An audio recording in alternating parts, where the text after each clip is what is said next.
تلاوت کی ہوئی آیت اللہ نے ایک فیصلہ کن ترازو رکھ دیا. صالح یہ 3 شرطیں رکھا اللہ نے. جو بھی ایمان لایا اللہ پر، ایمان لایا یوم آخرت پر، ایمان کے بعد عمل صالح کر لیا، یہ 3 کام پر کوئی خوف نہیں، کوئی غم نہیں، چاہے وہ مسلمان ہو، چاہے یہودی ہو، چاہے صائبی ہو، چاہے نصارہ ہو. اس سے دماغ میں یہ بات آئی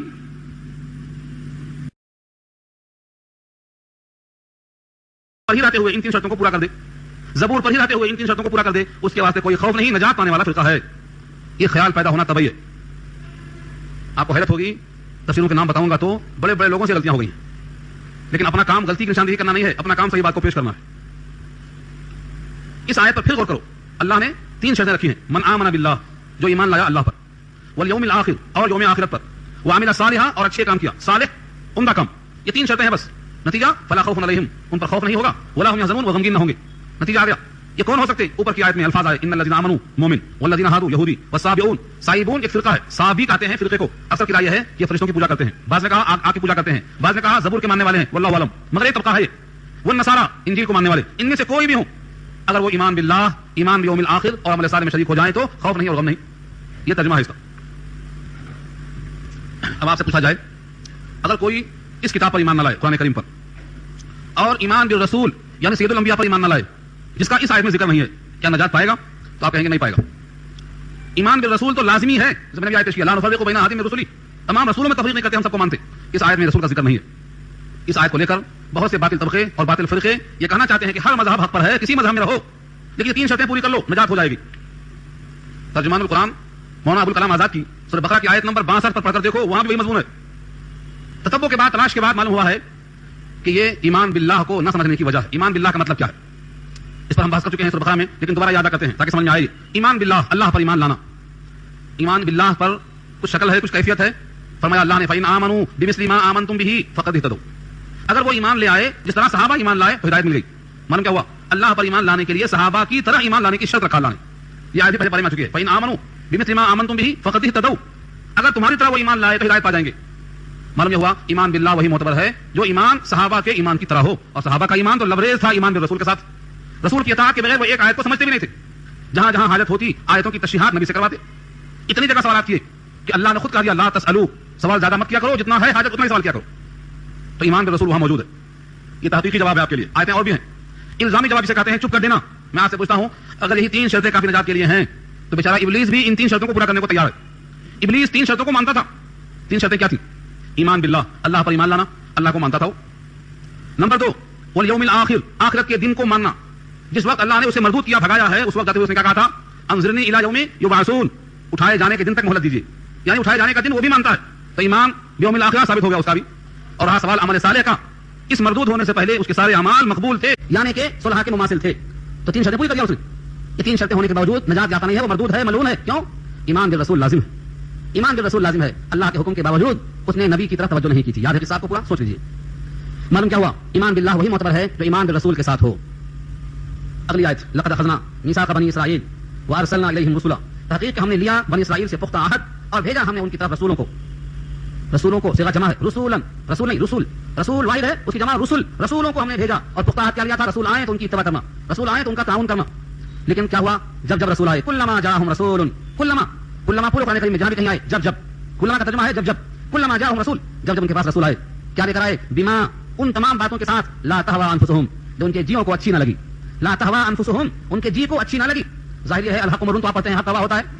کسی کو بیٹا نماز پڑھو، فجر میں اٹھ کے آؤ تو ذرا غصہ آتا، پجامہ اونچا کرو تو ذرا غصہ آتا، ٹائی مت لگاؤ تو غصہ آتا. حق بات جو بھی آپ کہیں گے کبھی لگتی ہے اس کو. نفس کے خلاف جب بھی آپ کہیں گے غصہ آئے گا. یہ خرابی ہے، فطرت کی دلیل ہے. تو ان کا 2 حال ہو گیا. فریقاً کذبوا، ایک فریق نے انبیاء کو جھٹلایا، وہ فریقاً، اور ایک فریق یقتلون، قتل کرتے رہے، انبیاء کرام کو قتل کرتے رہے. گویا وعدے کے مطابق رسول آتے گئے، احکامات لیتے آئے، اور جب وہ احکامات ان کی مرضی کے خلاف ہوئے تو 2 طبقے ہو گئے. ایک نے انبیاء کو قتل کر دیا اور ایک انبیاء کی تکذیب کی گئی.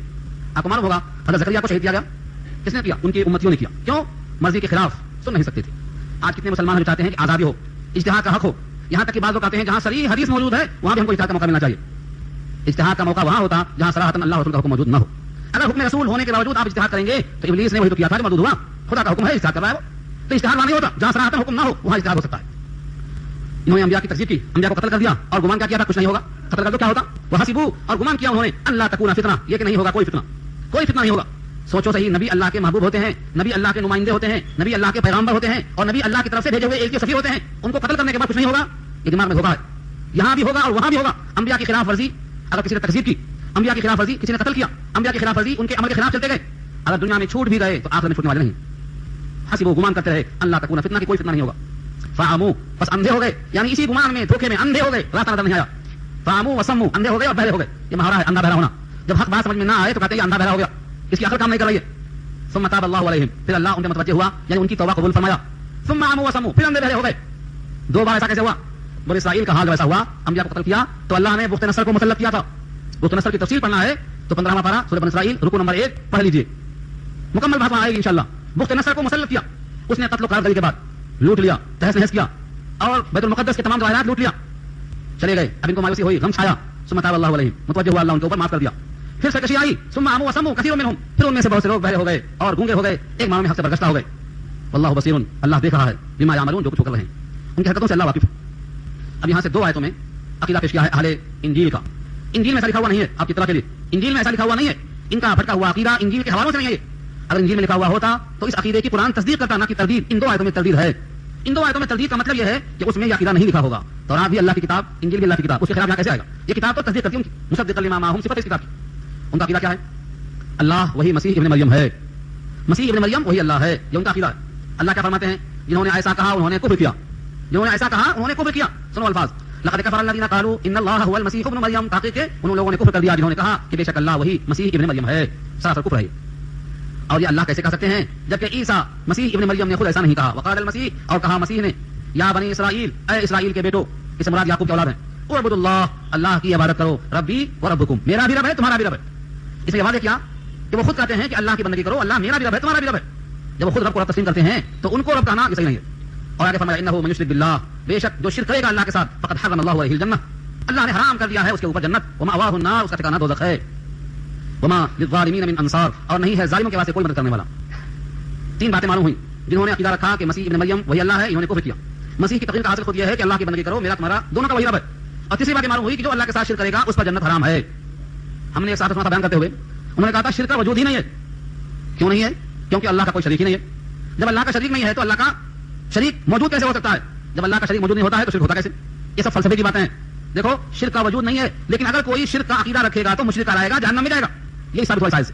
کیا ہے مثلا اللہ رب ہے, اگر کوئی کہتا ہے کہ نہیں مسیح رب ہیں, یہ کیا ہے؟ یہ شرک ہے. اس شرک کے نتیجے میں حکم دیا انہوں نے کہ جو شرک کرے گا اس پر جنت حرام ہو جائے گی. اور ایک مقام پہ فرمایا ومن یشرک باللہ فکانما خر من السماء فتخطفه الطیر, جو شرک کرے گا وہ گویا آسمان سے گرے گا اور گرتے گرتے نیچے نہیں آئے گا, راستے میں فرشتے روک لیں گے, فرشتے روک لیں گے اس کو اور نوچ کے کھائیں گے, اور کھانے کے بعد پھینک دے کے حوالے کر جائے گی. مطلب یہ ہے کہ اس کا وجود بکھر جائے گا, اس کا ٹھکانہ جہنم ہے. اور ظالمین کے واسطے کوئی مددگار نہیں. ظالم سے کہا شرک کرنے والوں کو, کیوں؟ سب سے بڑا ظلم شرک ہے. ان الشرک لظلم عظیم, اس کائنات میں سب سے بڑا ظلم کیا ہے تو شرک کرنا. شرک کسے کہتے ہیں؟ شرکت, معبود ہونے میں, خالق ہونے میں, رزاق ہونے میں, مشکل کشا ہونے میں کسی کو اللہ کے برابر سمجھنا, یہ شرک ہے اللہ کے صفات کے ساتھ. ایک عقیدہ تو یہ ہو گیا. دوسرا عقیدہ کیا ہے؟ لقد كفر الذين قالوا ان الله ثالث ثلاثه, ان لوگوں نے کفر کیا جنہوں نے کہا کہ بے شک اللہ تیسرا ہے تین میں کا. ثالث ثلاثه, ثلاثه معنی تین, اور ثالث تیسرا, تین میں کا تیسرا. تسلیث کے ان اللہ الا الہ واحد, اور نہیں ہے کوئی الہ مگر ایک الہ, الا الہ واحد, ایک الہ, دوسرا کوئی الہ نہیں. الہ کی تعریف کیا ہے؟ وما من الہ الا الہ واحد, اور نہیں ہے کوئی الہ مگر ایک الہ. الہ کے معنی وہ ذات جس کی حقیقت جاننے میں آدمی سرگرداں ہو. الہ کے معنی وہ ذات جس کی طرف محبت طبعی اور فطری ہو. الہ کے معنی وہ ذات جس کی قدرت, جس کا حکم سب پر حاوی اور مسیح محیط ہو. یہ سب الہ کی تعریف ہے. تو کوئی الہ نہیں مگر ایک الہ. وَإِن لَّمْ يَنْتَهُوا, اور اگر وہ لوگ باز نہ آئے, اوپر کے دونوں عقیدوں سے باز نہ آئے, اما یقولون, جو وہ کہتے ہیں اس سے باز نہ آئے, تو لَيَمَسَّنَّ الَّذِينَ كَفَرُوا مِنْهُمْ عَذَابٌ أَلِيمٌ, البتہ ضرور چھو لے گا ان کو جنہوں نے کفر کیا ان میں سے المناک عذاب. اوپر کے عقیدوں کے ساتھ یہ اللہ کی وارننگ ہے. مسئلے کا حل کیسے ہو, کیا کریں؟ افلا یتوبون الی اللہ, کیا پس توبہ نہیں کر لیتے وہ اللہ کی طرف؟ تابا یتوب کے معنی توبہ کرنا, توبوا الی اللہ, اللہ کی طرف متوجہ ہو جانا, رجوع ہو جانا. کیوں نہیں وہ توبہ کر لیتے اللہ کی طرف؟ اور ویستغفرونہ, اور اسے استغفار نہیں کر لیتے. توبہ استغفار دو لفظ ہے, دونوں کو لوگ یہ سمجھتے ہیں توبہ استغفار دو الگ الگ چیزیں ہیں. ہمارا اس پر مستقل بیان ہے 1 گھنٹے کا, اس کا نام ہے توبہ استغفار. میں یہاں پر پیش کرتا ہوں دو لفظوں میں. توبہ یتوب, توبہ کے معنی آتے ہیں اللہ کی طرف رجوع ہونا, اور استغفار میں جو آیا ہے استغفار, الف سین کے بعد استغفار کی ہے طلب کرنا, اصل مادہ ہے غفرہ, غین فعل, جس کے معنی آتے ہیں مغفرت یعنی ڈھانپنا. مغفر کہتے ہیں لوہے کی وہ ٹوپی جو سر کو چھپا لیتی ہے, تو غفرہ کے معنی ڈھانپنا, یعنی غفرہ سے مراد اب تک جو گناہ ہوئے ہیں ان کو چھپا لو. استغفار کہتے ہیں گزرے ہوئے گناہوں کو چھپانا. اور جب سین پہ آ گیا تو گزرے ہوئے گناہوں کو چھپانے کی درخواست پیش کرنا، یہ استغفار ہے. اور توبہ کے معنی آئندہ کے واسطے اللہ کی طرف متوجہ ہو جانا. تو ماضی کے گناہوں پر اللہ کے پاس درخواست گئی تو وہ استغفار ہے، اور اب آئندہ ہم اللہ کی طرف متوجہ ہوتے ہیں، یہ توبہ ہے. ان دونوں کا مجموعہ اللہ کے پاس مطلوب ہے. تو توبہ کریں اللہ کی طرف، ان متوجہ ہوں اللہ کی طرف، اور استغفار کریں، سابقہ گناہوں کی معافی چاہیں. واللہ غفور رحیم، اللہ ہے غفور اور رحیم، مغفرت بھی کریں گے اور رحمت بھی کریں گے. استغفار کا تعلق ہے غفور سے، اور توبہ کا تعلق ہے رحیم سے. توبہ کریں گے تو وہ رحیم ہے، معاف کرے گا، اور استغفار کریں گے تو وہ غفور ہے، مغفرت کرے گا. اب کہتے ہیں حقیقت سنو، مسیح کے بارے میں تمہارا عقیدہ کیا ہے؟ ایک آیت میں اللہ نے کھول دیا ہے، دلائل بھی اسی میں ہے، وضاحت بھی اسی میں ہے، اور تشریح بھی اسی میں ہے. مل مسیح ابن مریم الا رسول، نہیں ہے مسیح ابن مریم مگر ایک رسول. قد خلت من قبلہ الرسل، تاکہ کہ گزر چکے ہیں آپ سے پہلے بہت سے رسول، یعنی بہت سے رسول گزرے ہیں، تم نے ان میں سے کسی کو خدا نہیں کہا، تین میں کا تیسرا نہیں کہا، کسی کو خدا کا بیٹا نہیں کہا. ان کو تم بیٹا کیوں کہتے ہو؟ قد خلت من قبلہ الرسل وامہ صدیقہ، اور ان کی ماں صدیقہ ہے. اس پر دو بحثیں ہو سکتی ہیں. ایک تو یہ اللہ نے مریم کو صدیقہ کیوں کہا؟ مریم بنت عمران، عمران کے ابا کا نام تھا. پیدا ہونے سے لے کر اس واقعے تک ہر جگہ انہوں نے سچ کہا. صدیقہ مانے سچ بولنے والی، اپنے وعدے پر قائم رہنے والی. لوگوں نے سوال کیا ہے کہ عیسیٰ کے والدہ حضرت مریم یہ نبی تھیں کہ ولی تھیں؟ یہ موقع تھا پر تعارف کا، ان کے اعلیٰ صفات کے اظہار کا. اگر وہ نبی ہوتی تو یہاں اللہ طرف واضح ہو جاتی کہ وہ نبیہ تھی، نہیں، فرمایا صدیقہ تھی. تعریف کے مقام پر اعلیٰ چیز کو چھوڑ کر ادنا بیان کرنا یہ علامت ہے کہ وہ صدیقہ تھی، نبیہ نہیں تھی. اور دوسرے قرآن کریم کی آیت میں وضاحت موجود ہے، کوئی نبی عورتوں میں نہیں آیا، عورت کو اللہ نے نبی نہیں بنایا. گویا منصب نبوت و رسالت صرف مردوں کا حق ہے، کسی کو اللہ نے عورتوں میں سے منتخب نہیں کیا. وما ارسلنا من رسول وما ارسلنا من قبلک من رسول الا رجالا نوحی الیہم. تو رجال کے معنی مرد، جتنے بھی رسول آئے سب کے سب مرد تھے، عورتوں میں سے کسی کا انتخاب نہیں کیا اللہ نے. یہاں فرمایا وہ امہ صدیقہ، ان کی ماں صدیقہ تھی. شاید یہ بات بھی آ چکی ہے. صدیقہ کا مطلب یہ ہے اللہ کی نگاہ میں وہ سچی ہیں، ان کی نقل کرو. ایسی 5 عورتیں ہیں شریعت مطہرہ کے اندر، ان 5 کی نقل کا حکم دیا گیا ہے. یہ 5 کی صفات کیا ہیں، کہاں کہاں درج ہیں، یہ مکمل بحث تلاش کرنے پر ملے گی آپ کو. 5 عورتیں کون کون ہیں؟ جناب خدیجہ الکبریٰ رضی اللہ تعالی عنہا، نبی صلی اللہ علیہ وسلم کا ان سے والہانہ شرف تھا. انہوں نے ہر موقع پر آپ کی تسلی کی ہے، اور مجھے بھولتا نہیں، ان کی وفات کے بعد ان کی سہیلیوں کے پاس تحفہ نبی صلی اللہ علیہ وسلم بھیجا کرتے تھے. اور ایک بار ان کا تذکرہ کیا، جناب عائشہ کو رشک آ گیا. وہ کہنے لگی اس بجھا کا ذکر میرے سامنے کرتے ہو جس کے مسوڑے پک گئے تھے بڑھاپے سے، یہ رشک کی وجہ سے فرمایا. آقا فرماتے عائشہ سب کے بارے میں کہو، لیکن خدیجہ وہ خاتون ہیں کہ کائنات نے مجھے ٹھکرا دیا تھا، سب نے میرا انکار کیا تھا، خدیجہ وہ ہیں تسلی دینا ان کو لکھا تھا. فارسی کا شاعر کہتا ہے نظر کنیت ببخت بلند بیوہ زنے کہ از کنار غریبش جمع ہمیں چکدش. اس بیوہ کے مقدر کو دیکھو جو 2 شوہروں سے بیوہ ہے، کتنا حسین مہتاب آفتاب اس کے پہلو میں سویا ہوا ہے. وہ نبی کی ذات ہے، وہ بیوہ ہے 2 شوہروں سے، آپ کنوارے ہیں، وہ 40 سال کے ہیں اور 25 سال کے ہیں، لیکن تسلی کے جتنے لمحات ہیں ساتھ ساتھ ہی وہ جناب خدیجہ اور جناب عائشہ جناب فاطمہ، یہ 3 کے نام لیے گئے. اور ایک یہ ہے آپ کے سامنے امہ صدیقہ جس کا نام ہے مریم بنت عمران، اور 5ویں ہے آسیہ بنت مزاحم، فرعون کی بیوی جن کا نام آسیہ ہے. ان 5 کی نقل کرنے کا حکم دیا گیا ہے. یہ ولیہ ہیں، نبیہ نہیں ہیں، کوئی عورت نبی نہیں. یہ دونوں کا ذکر کیوں کیا گیا؟ کیونکہ اوپر کہا گیا تھا انہوں نے کفر کیا، جنہوں نے کہا کہ 3 میں کا تیسرا اللہ ہے. ایک مریم کا نام لیا، ایک عیسیٰ کا نام لیا، اور ایک اللہ کا نام لیا. تینوں کا مجموعہ اللہ ہے. کہتے دیکھو دونوں کا حال سنو، کانا یا کلان الطعام، دونوں کھانا کھاتے تھے. عام آدمی کہے گا اس میں کیا بات ہے، کوئی دلیل ہے کیا؟ یہ کہاں ہے دلیل اس کے اندر؟ حضرت مسیح ابن مریم رسول ہیں، رسول بہت سے گزر گئے، ان کی ماں صدیقہ ہیں، دونوں کھانا کھاتے تھے. دلیل ہو گئی. اس میں دلیل اتنی پیاری ہے، اتنا بلیغ کلام ہے، یہ سوچیں گے آپ تو آپ سر دھنتے بیٹھ جائیں گے. کھانا کھاتے تھے یعنی کھانے کی طرف محتاجی تھی، کھانا کھائے بغیر نہیں چلتا تھا. اور جو بھی کھانا کھاتا ہے اس کا کچھ نہ کچھ جزء فضلے کی شکل میں نکلتا ہے، اور جس کے جسم سے فضلہ نکلتا ہو وہ خدا کا شریک کیسے ہو سکتا ہے؟ یہ ہے دلیل. تم جسے کہتے ہو کہ وہ خدا کا جزء ہے، خدا کا شریک ہے، خدا کا بیٹا ہے، خدا کے صفات سے کیسا خالی ہے؟ یہ دونوں کھانا کھاتے تھے. کھانا کھانے کی طرف حاجت کی دلیل ہے. اور جو کھانے کا محتاج ہو وہ خدا نہیں ہو سکتا. خدا تو وہ جو بنیاد ہوتا ہے کھانے سے. تو دونوں کھانا کھاتے تھے، یہ ہے دلیل، طبعی دلیل ہے. جب مجھ کو یہ حدیث سمجھ میں آئی، آئے سمجھ میں آئی، پڑھتے گیا، بار بار دھنتا گیا اللہ کس قدر شفیق ہے اور کتنے بلیغ کلام کو پیش کرتے ہیں. دوسرے آدمی یہی بات کہتے ہیں تو اس کو بھدی کر دیتے، اتنی بھدی کر دیتے کہ بولنا مشکل ہوتا، لیکن کلام اتنا بلیغ ہے. اشارہ کیا اور آگے بڑھے اور کہا انظر، غور کرو، انظر، غور کرو، کیف نبین لهم الآیات، کیسے ہم کھولتے ہیں ان کے واسطے آیتوں کو. ثم انظر، پھر غور کرو، انا یؤفکون، کہاں بھٹکے جا رہے ہیں. کھانا کھانے والے کو خدا سمجھ رہے ہیں، جو پیدائش کا محتاج ہو، جو فضلے کے خروج کا محتاج ہو، جو اپنے فضلے کے خروج کے لیے سطر کے کھولنے کا محتاج ہو، وہ خدا کیسے ہو سکتا ہے؟ انا یؤفکون، کہاں بھٹکے جا رہے ہیں. اس کے بعد مخاطب کیا، قل، اے نبی صلی اللہ علیہ وسلم کہیے، اتعبدون من دون اللہ، کیا تم عبادت کرتے رہو گے اللہ کے علاوہ ایسے ذات کی ما لا یملک لکم ضرا ولا نفع، کہ وہ مالک نہیں ہوتا تمہارے لیے نہ زر کا اور نہ نفع کا. زاد رے، زر کے معنی ضرر، ضرر کے معنی نقصان پہنچانا، اور نفع معنی نفع پہنچانا. نہ نفع کا مالک ہے نہ نقصان کا مالک ہے، تم ایسوں کی بندگی کیسے کرتے ہو؟ یہ کیوں کہا؟ جس سے خطرہ ہو، نقصان پہنچا سکتا ہے، اس خطرے سے بچنے کو، نفع حاصل کرنے کو ابھی سجدہ کرتا ہے. چنانچہ آپ دیکھتے ہوں گے ہندوستان میں کتنے خدا ہیں، کتنے خدا ہیں. کبھی غور کیا آپ نے؟ سانپ کی پرستش کیوں ہوتی ہے؟ اس کے زر سے بچنے کے لیے، ڈس لیتا ہے. شیر کی پوجا کیوں ہوتی ہے؟ بھگوان شیر پہ کیوں بیٹھا ہے؟ درندہ ہے، اس کے زر سے بچنے کے لیے. اور گائے کی پوجا کیوں ہوتی ہے؟ اس کے نفع کی وجہ سے. تو ضرر اور نفع صبح ازل سے آج تک دیکھا جاتا ہے، جس سے نفع ہو یا ضرر اسی کی پرستش کی جاتی رہی ہے. یہاں تک کہ بعض لوگوں نے شرمگاہوں کی پرستش کی ہے، آج اسی ہندوستان میں آتی ہیں آپ کو. اس وجہ کیا ہے؟ اس سے نفع دکھائی دیتا ہے کہ نسلیں باقی رہتی ہیں اس سے. یہ سب کیا ہے؟ نتیجہ یہ ہے انسان جہاں دیکھتا ضرر ڈر جاتا، جہاں دیکھتا نفع وہاں جھک جاتا. یہ کمزوری ہے. توحید وہ ہے جو اللہ کو ایک سمجھتا ہے ان کے سوا کسی کو شریک نہیں کرتا ہے. تو نفع ولا ضرر محسوس کیا کبھی آپ نے اس چیز کو؟ ایسوں کی پرستش کرتے ہو جو نفع کے مالک نہیں, ضرر کے مالک نہیں. حضرت عمر کا فرمان یاد ہوگا آپ کو, خانہ کعبہ کا طواف کر رہے ہیں, کرتے کرتے کرتے اس مقام پر پہنچے جہاں حجر اسود ہے, اس کے قریب پہنچے, اس کو بوسا دیا اور پہلے ایک جملہ فرمایا, انک حجر لا تنفع ولا تضر, تو بے شک پتھر ہے, نہ نفع دے سکتا ہے نہ ضرر پہنچا سکتا ہے. میرے حبیب نے تجھ کو بوسا نہ دیا ہوتا تو عمر تجھ کو بوسا نہیں دیتا. ہاں, دیوار کے اطراف پھرے یار کی خاطر, پتھر کو بھی بوسا دیا دلدار کی خاطر. تجھ کو ہم جانتے ہیں تو پتھر ہے, یہ ہے ہمارا عقیدہ. نبی کی عظمت, نبی کے احکام کی عظمت, نبی کے افعال کی عظمت, جو کچھ نبی نے کیا ہے ہمیں کرنا ہے. تو توحید یہ ہے, مسلمان اور ایمان والا اسی کو کہا جاتا ہے. اس کے برخلاف وہمی لوگ, شکی لوگ, جہاں نفع دکھا جھک گئے, پاؤں پکڑ لیا, سجدے میں گر گئے. کائنات ساری مل کر نفع دینے پر قادر نہیں, نقصان پر قادر نہیں. وہ روایت میں آپ کو سناتا ہوں. نبی صلی اللہ علیہ وسلم گھوڑے پر سوار ہیں, پیچھے ایک بچہ بیٹھا ہوا ہے, عمر 12 سال, 12 اور 10 کے بیچ کی عمر ہے. آپ پوچھتے ہیں یا غلام, بچہ بولتا ہے لبیک و صادق, خاموش ہو گئے. پھر پوچھتے ہیں یا غلام, بچہ بولتا ہے لبیک و صادق, پھر خاموش ہو گئے. پھر سوال کرتے ہیں تھوڑی دیر کے بعد, یا غلام, بچہ بولتا ہے لبیک و صادق. 3 بار نبی سوال کرتے ہیں, کیوں؟ کامل توجہ منظور کرنے کے لیے. کامل توجہ, کیونکہ بڑی اہم بات ہے. ہر طرف سے ہم تنگوش ہو کر متوجہ ہو کر جب دیکھ لیا کہ بچہ حاضر ہے, دماغ سے بھی, قلب سے بھی, جسم سے بھی پوری طرح دماغ ہے, تو فرمایا احفظ اللہ تجدہ تجاہک, اللہ کے دین کی حفاظت کرو, اللہ کو سامنے پاؤ گے. اور جب سوال کرو تو اللہ سے سوال کرو. وَإِذَا سَأَلْتَ فَاسْأَلِ اللَّهَ وَإِذَا اسْتَعَنْتَ فَاسْتَعِنْ بِاللَّهِ, جب مدد چاہو تو اللہ سے چاہو. اگلا ٹکڑا بہت اہم ہے, وہ سننا چاہتا ہوں میں یہاں. بچہ 12 سال کا ہے لیکن بات کتنی پیاری ہے. فرمایا اگر ساری دنیا کے انسان مل کر تجھ کو نفع دینا چاہیں تو اتنا ہی نفع دے سکتے ہیں جتنا اللہ نے لکھ دیا ہے, اور ساری کائنات کے لوگ مل کر نقصان پہنچانا چاہیں تو اتنا ہی پہنچائیں گے جتنا اللہ نے لکھ دیا ہے. جب فالقلم بما انطلق, قلم خشک ہو گیا ہے, جو لکھ دیا ہے وہ رہے گا. 12 سال کے بچے کو یہ سکھایا جا رہا ہے. یہ ہے ایمان نبی کا سکھایا ہوا. تو نفع اور ضرر کا مالک اللہ ہے, جو لکھ کر بھیجا ہے وہ ہو کر رہے گا. ہمیں کسی سے مرغوب نہیں ہونا ہے, کسی سے امید لگانا نہیں ہے. اللہ کے احکام پہ چلنا ہے اور نبی کے طریقے کو لے کر چلنا ہے. نفع اسی کے ہاتھ ہے, ضرر اسی کے ہاتھ ہے. اور اللہ جب کوئی شے کسی کو دیتے ہیں تو خراب نہیں دیتے. مجھے ایک واقعہ یاد آیا, آپ سن چکے ہوں گے اس واقعے کو. بخاری پڑھتے پڑھتے روایت آئی تو دل میں چل گیا. نبی صلی اللہ علیہ وسلم نے خواب میں دیکھا ریشم کا ایک کپڑا ہے جو مجھے دیا گیا. راوی جناب عائشہ ہیں, فرماتی ہیں, آقا فرماتے ہیں وہ کپڑا خواب میں دیا گیا ریشم کا. جب اسے کھولا میں تو اس میں دیکھا کہ تم ہو, یعنی عائشہ. پھر دل نے کہا اگر یہ اللہ کی طرف سے ہے تو ایسا ہو کر رہے گا. یہ خواب بیان کیا اور ایسا ہوا. جب جناب عائشہ پر تہمت لگائی گئی اور سب سے آپ نے پوچھا آپ کی رائے کیا ہے, علی آپ کی رائے کیا ہے, اور اسماء آپ کی رائے کیا ہے, سب سے پوچھا. جناب عمر سے پوچھا تھا. الفاروق علامہ شبیر نعمانی اور تاریخ الخلفاء علامہ سیوطی لکھتے ہیں جناب عمر سے پوچھا تو جناب عمر کی رائے 20 جگہ پر وہی ہے جو اللہ کی طرف سے آیتیں نازل ہوئی. 20 آیتیں عمر کی تائید نازل ہوئی. پوچھا اللہ کے نبی عائشہ کا نکاح آپ سے کس نے منتخب کیا ہے؟ تو کہا اللہ نے. پھر پوچھا اللہ نے, مجھے بتائیے کیا اللہ آپ کو کوئی خراب مال دے سکتا ہے؟ یعنی جب عائشہ کا نکاح اللہ نے آپ سے کیا ہے تو ردی مال نبی کو اللہ نہیں دے سکتا ہے. یعنی یہ سب غلط افواہ ہے.